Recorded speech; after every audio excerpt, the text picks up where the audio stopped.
SpongeBob SquarePants has always seemed to be a funny, lovable fry cook that we all know and love from our childhoods. But what if there's more than meets the eye with him?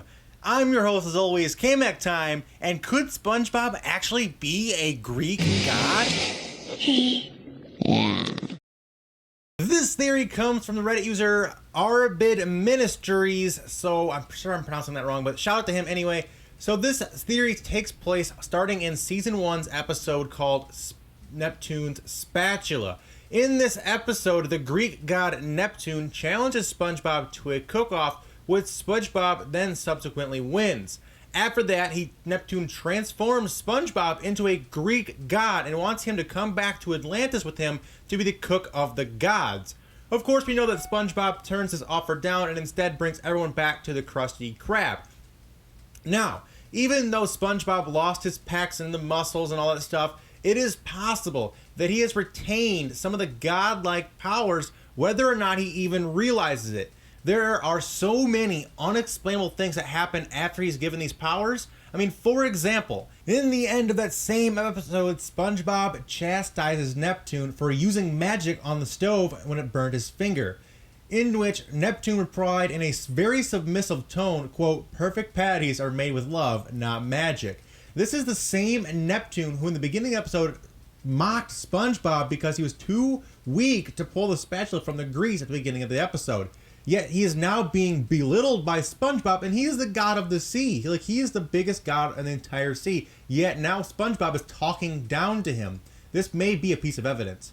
Another thing to look at is how SpongeBob can immediately bring things to life, seemingly out of thin air. I mean, when you think about all the characters he's brought to life, think of Bubble Buddy and Doodle Bob. Those are the best examples. But there's also that Krusty Krab pizza episode where he got a rock to move like a car. That just didn't seem possible. It blew Squidward's mind, and kind of my mind too. And there was the episode called Another Man's Trash, where SpongeBob has the hat and he gets taken away from Mr. Krabs. They bury it, and he goes to the cemetery. Well, then the cemetery, all the skeletons come back to life. Smitty Megerman Jensen, or whatever the hell his name was, comes back to life, and it's just bones, a skeleton.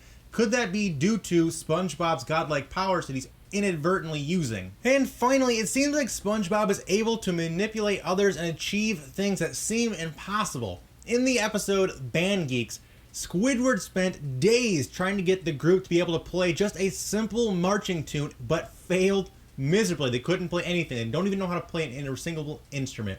But SpongeBob was somehow able to turn those same people into a full-on rock band in just a few hours. I mean, how could he do that without having some kind of divine intervention?